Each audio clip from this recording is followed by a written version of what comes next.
بسم الله الرحمن الرحيم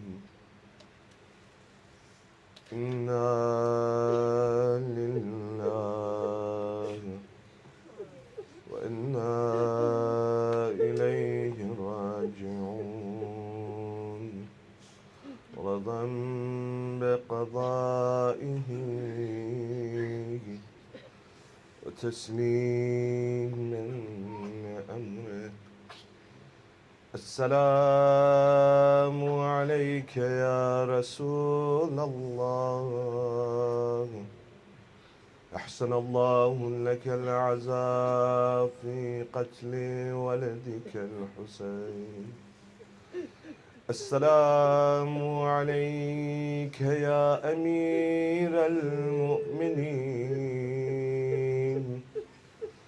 أحسن الله لك العزاء في قتل ولدك الحسين.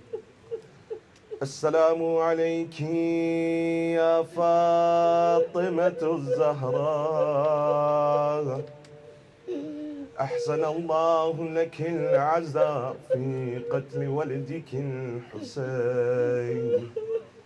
السلام عليك يا حسن المجتبى أحسن الله لك العزاء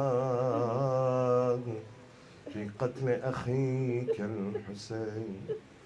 السلام عليك يا صاحب العصر والأمر والزمان أحسن الله لك العزاء في قتل جدك الحسين.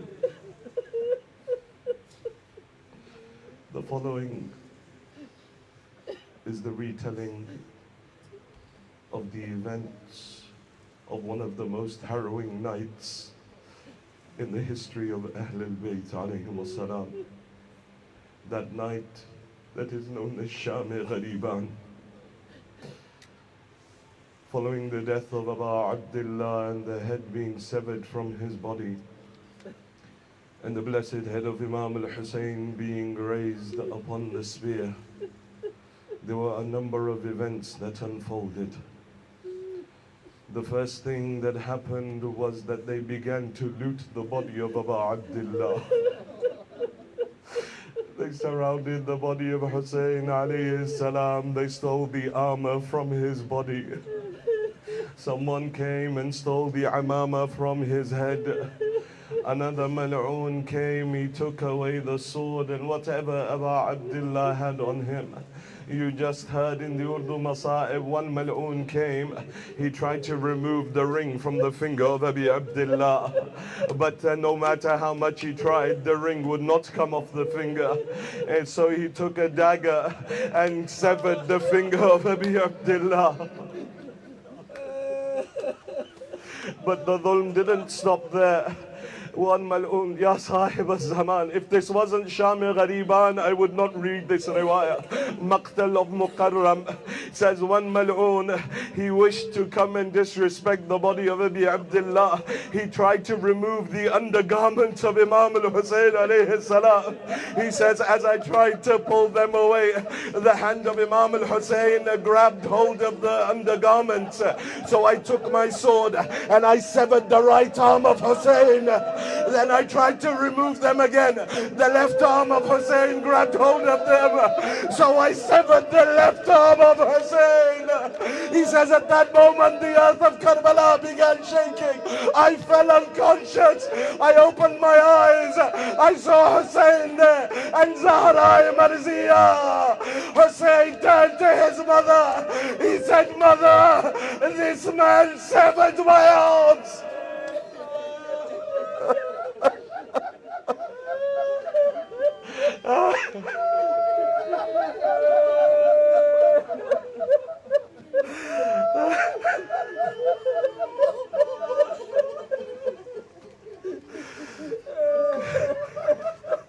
Having looted the body of Abu Abdullah, and now one by one they started to say that we are going to run horses over these bodies.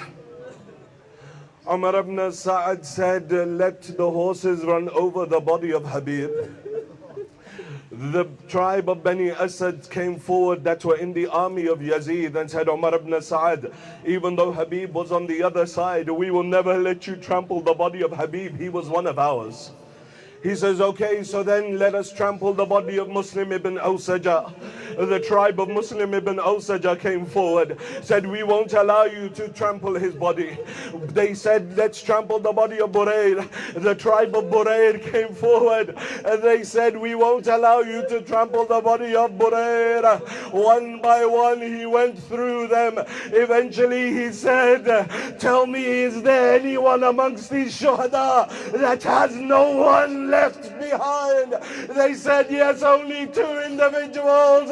One is Hussein, the other is Abbas. You heard that Zainab's first question in Karbala was when the tents were burning. No, there was another question before that, and that was the sound of breaking glass was heard in Karbala. As Zainab came to Sajjad, she said, Sajjad, what is that sound that I just heard? He said, oh auntie, they've started running horses over the body of my father. The sound you heard was the breaking of his ribs.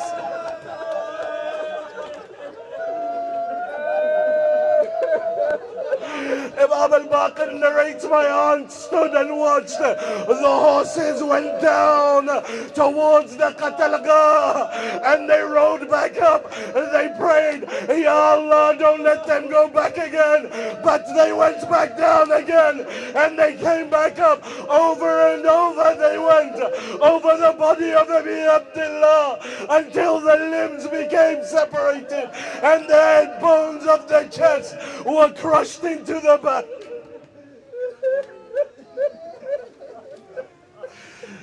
Now that they had trampled the body of Abi Abdullah, they turned their attention towards the daughters of Ali and Batul. The looting of the tents of Zainab began. Now as they came and they began to loot one tent after another, the children began running from one place to another. Many children were killed under the hooves of the horses. Shall I tell you one girl that was killed at that time? You know the story. When Muslim died, Imam al-Husayn brought the daughter of Muslim. He sat her on his lap. He said, from now on, I am your father. Don't worry. One of the children that died on Shām-e-Gharībān was that little daughter of Muslim. The Mal'oon was trying to loot her. She ran from him. As she was running, he rode his horse behind her. She tripped over, fell on the ground. He rode her also. He trampled her body under the hooves of his horse. The Maqatil say, as we were looting, a young boy came out of the tent. In his hand was a tent pole. He was looking left and right. He had 2 pearls in his ear. The boy was very young. As he stepped out of the tent, one Mal'oon came riding towards him, unsheathed his sword. He struck the boy. He cut the boy in half. His mother stood by and watched. The Maqbil says the boy was from the house of Aqil. So many children were just killed in this first onslaught on the tents of Abi Abdullah. One by one they went to the tents. They began looting until they reached the tent of Zainab alayha salam. And now Zainab is inside defending Sajjad. One Mal'oon comes in. He sees that Sajjad is lying there. He's coming, he's crying, but he's looting, he's stealing. He's crying and stealing. Zainab says to him, why are you crying? He says, I'm crying over your loneliness. I'm crying that you have no one to defend you. She says, then why do you keep looting? He says, because if I don't, someone else will come and loot you. He leaves. Another comes in. He looks for something. There's nothing there. Instead, he goes towards where Sajjad is lying on a leather mat. He pulls the mat from underneath Imam Sajjad. Sajjad, your unconscious Imam falls on the earth of Karbala.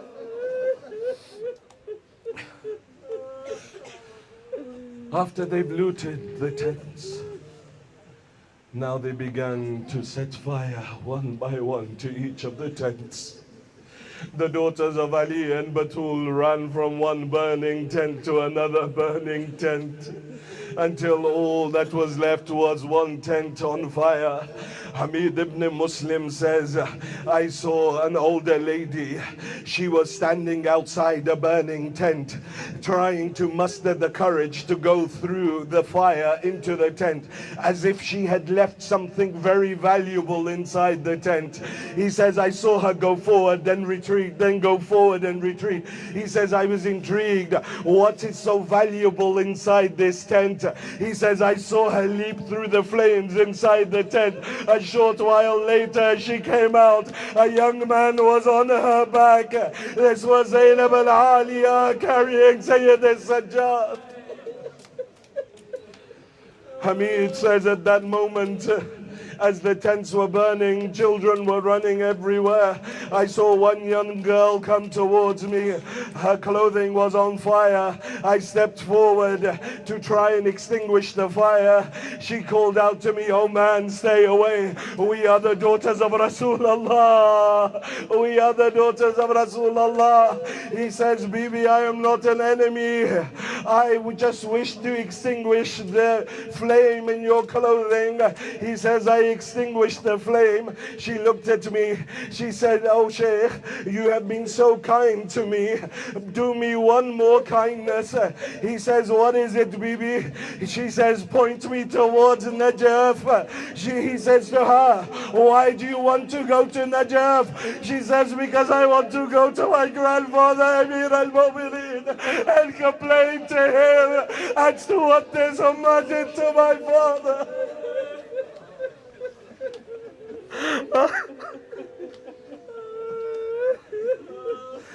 The night of Shām-e-Gharībān set in.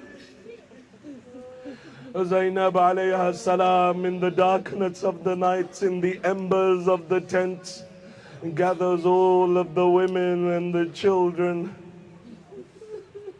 One by one she counts them, but cannot find the 4-year-old daughter of Abi Abdullah, Sakina. So she begins with Kulthum to go out into the battlefield, calling out, Sakina, Sakina, where are you? She begins walking out. Along the way, they come across 2 young children lying on the ground, lying there side by side. They go to wake the children, but their bodies are cold. And they realize at that time that these were children that had run, and the enemies had chased after them and trampled them under the hooves of their horses. They carry on looking for Sakina until they reach the place where the headless corpse of Abi Abdullah lie. As Zainab approaches, she finds Sakina lying there asleep on the chest of her father. As Zainab goes forward, she calls her Sakina. Sakina, wake up. She says, Auntie, Auntie, I found my father. Don't take me away from my father, Abu Abdullah. She says, Sakina, how do you know this is the body of your father? Those of you that have young daughters, those of you that have young daughters, you know the attachment your daughter has with you. She says, Sakina, how do you know this is your father? She says, Auntie, when they burnt the tents, I ran into the battlefield. I was calling, Avatar, Avatar, Father, Father, where are you? It says, from here, from this body came the voice, Elayya, Elayya. Oh, my daughter, come to me, come to me. Zainab takes Sakina back, places her amongst the children.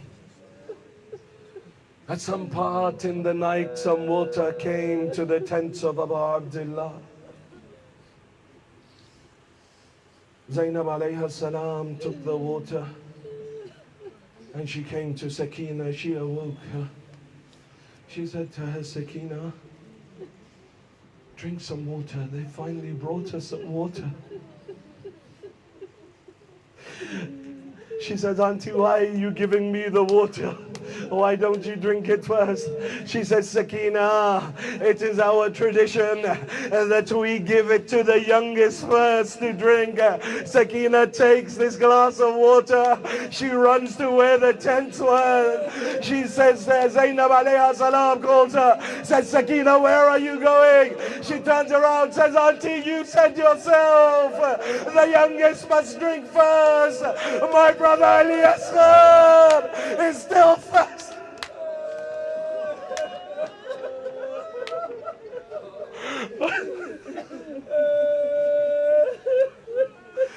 Zainab settles the women and the children for the night. Now Zainab becomes Abbas for Ahlul Bayt. With a broken tent pole, the daughter of Ali stands guard.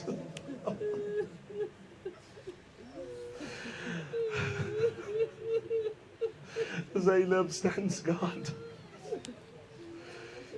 At some part of the night, they say she saw a rider approaching her. The rider was riding forward. She called out, she said, "Oh rider, the children have just slept. We have been looted. We have nothing else to give. Oh rider, if there is anything else left, then at least come in the morning. My children have just slept. They've been tired for so long. If there is anything left to loot, just come back in the morning." But the rider keeps coming closer and closer. Zainab says to him, "Rider, I'm telling you, stop. Don't come any closer." She keeps riding closer until he comes close enough. Zainab grabs hold of the reins of the horses. She says, "Rider, I told you to stop, or else I'll call my father Ali." At that moment, the rider removes the niqab from his face. He says, "My daughter, I'm your father Ali." And Zainab looks towards her father. "Father, they killed my Husayn. Father, they trampled his body. Father, my Abbas." Amir al-Mu'mineen says, "My daughter, you rest. One last riwayah. On the night of Ashura, Shām-e-Ghariban, after Asr Ashur, the head of Imam al-Husayn was ordered to be taken to Kufa. But before that, they tried to wash the head of Imam al-Husayn in the Furat. Imam al-Baqir alayhi salam narrates, he says, they began to wash the face of the head of my grandfather Abu Abdullah in the Furat, to wash away the blood, to wash away the dirt from his face. He says, no matter how much they washed the head of Abu Abdullah, Imam al-Baqir says, by Allah, the lips of Imam al-Husayn remained dry. They remained dry. The head was given to Khuli. Khuli was tasked, Khuli, take the head of Hussein to Ibn Ziyad. Khuli says, I took the head of Hussein, I rode from Karbala towards Kufa. By the time I reached Kufa, it was night. And the doors to the palace were closed. So I took the head of Hussein to my house, and I put the head of Hussein in the tandoor of my house. The clay oven of my house. I didn't want my wife to know. Says I took it and I placed it in the clay oven of the house and I closed the lid. Says I went into my room and I laid down on my bed. My wife turned to me. She said, Khuli, where have you been for so many days? He says, don't worry yourself about it. I was on some business. It's not of your concern. He turns over, he goes to sleep. A short while later, his wife shakes him awake, says, Khuli, tell me, where were you? Khuli, where did you go? He says, what concern is it of yours where I was? She says, Khuli, tell me, why is it that Zahra keeps coming in my dream to say, why did your Khuli do what he did? And why did he steal from us that which he stole? Khuli, what did you do? He says, if you must know, I was in Karbala, we killed Hussein. I brought the head of Hussein, I placed it in the tandoor of the house. She says, Khuli, Zahra says, you stole something from Ahlul Bayt. Khuli, what did you steal from Ali Muhammad? Khuli says, look underneath my pillow, you'll find 2 pearl earrings. Khuli, where did you get them from? He says, when we were looting the tents, I saw the young daughter of Hussein come out. She had earrings in her ear. I wanted them for our daughter. I said to her, take them out. She was small. She was afraid. Her hands were shaking. I was impatient. She couldn't take them out. I went forward. I pulled them from her ear.